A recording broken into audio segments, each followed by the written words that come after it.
دنیا کے شروع میں اور انسانیت کے آغاز پہ بائبل ہمیں ایک ایسی کہانی کے بارے میں بتاتی ہے جو کہ نہایت عجیب معلوم ہوتی ہے۔ آج ہم اس کہانی پر غور کریں گے۔ وہ ہے دو بھائیوں کی کہانی، قائن اور ہابل۔ پیدائش 4 باب، اور اگر ہم اس کی 2 آیت سے پڑھیں تو یہاں لکھا ہے، پھر قائن کا بھائی ہابل پیدا ہوا، اور ہابل بھیڑ بکریوں کا چرواہا اور قائن کسان تھا۔ چند روز کے بعد یوں ہوا کہ قائن اپنے کھیت کے پھل کا ہدیہ خداوند کے واسطے لایا، اور ہابل بھی اپنے بھیڑ بکریوں کے کچھ پلوٹھے بچوں کو اور کچھ ان کی چربی کا ہدیہ لایا، اور خداوند نے ہابل کو اور اس کے ہدیہ کو منظور کیا، پر قائن اور اس کے ہدیہ کو منظور نہ کیا۔ اس لیے قائن نہایت غضبناک ہوا اور اس کا منہ بگڑا۔ تو اس حوالہ میں ہم دیکھتے ہیں کہ 2 بھائی ہیں، وہ خداوند کے حضور اپنی قربانی لے کر آئے ہیں۔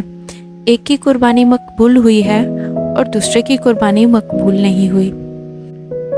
اب جب سب یہ کچھ ہو گیا تو اس کے بعد ہم دیکھتے ہیں کہ آگے پھر خدا خود جو ہے وہ قائن کے پاس آیا، اور وہ کیا کہتا ہے خدا اس کو، دیکھتے ہیں 6 آیت میں۔ اور خداوند نے قائن سے کہا، تو کیوں غضبناک ہوا اور تیرا منہ کیوں بگڑا ہوا ہے؟ اگر تو بھلا کرے تو کیا تو مقبول نہ ہوگا، اور اگر تو بھلا نہ کرے تو گناہ دروازے پر دبکا بیٹھا ہے اور تیرا مشتاق ہے، پر تو اس پر غالب آ۔ آمین۔ یہ کہانی ہم بچپن سے سنتے آ رہے ہیں۔ آپ میں سے بہت سے لوگوں نے اس کو سنڈے اسکول میں سن لیا ہوگا، اور ابھی بھی اکثر اوقات چرچ میں آپ لوگ سنتے ہوں گے۔ لیکن اس کہانی میں جب میں نے اس کو دوبارہ سے پڑھا تو جو چیز مجھ پر واضح ہوئی وہ بہت عجیب تھی، اور وہ یہ تھی کہ ہم سب جانتے ہیں کہ خدا ہر جگہ موجود ہے، اور اس کی آنکھیں پوری دنیا کی سیر کرتی ہیں، بائبل ہمیں بتاتی ہے، اور وہ سب کچھ دیکھ رہا ہے، چاہے کچھ اندھیرے میں ہے یا چاہے کچھ روشنی میں، وہ سب پر نظر رکھے ہوئے ہے۔ لیکن اس کہانی سے مجھے نظر آیا کہ کوئی اور بھی ہے جو ہمیں ہر وقت دیکھ رہا ہے، اور وہ ہے گناہ۔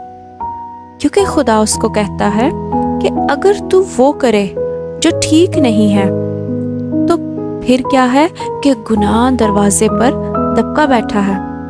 اس کا مطلب یہ ہے کہ ہمارے پاس زندگی میں یا ہر روز جب بھی ہمارے لیے نیا دن آتا ہے، اس دن میں ہمارے پاس ہمیشہ 2 چوائسز ہوتی ہیں، ایک جو کہ بھلائی کی چوائس ہے اور ایک جو کہ برائی کی چوائس ہے۔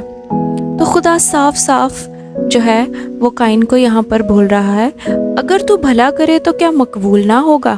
مطلب جب ہم بھلائی کرتے ہیں تو ہم مقبول ہوتے ہیں، اور ساتھ ہی وہ کہتا ہے، اور اگر تو بھلا نہ کرے تو گناہ دروازے پر دبکا بیٹھا ہے۔ اس کا مطلب صرف خدا نہیں بلکہ گناہ بھی بیٹھا ہے، جو ہر وقت ہماری طاق میں ہے، وہ ہمیں دبوچ لینا چاہتا ہے۔ کیونکہ خدا نے یہاں پر صاف صاف قائن کو کہا ہے کہ وہ تیرا مشتاق ہے، وہ ہمیں لے لینا چاہتا ہے، وہ چاہتا ہے کہ ہم غلط قدم اٹھائیں، ہم غلط چوائس کریں اور وہ ہمیں دبا لے۔ لیکن خداوند کیا تاکید کرتا ہے؟ خداوند یہ تاکید کرتا ہے کہ تو اس پر غالب آ، اور یہ تاکید ہمارے لیے بھی ہے۔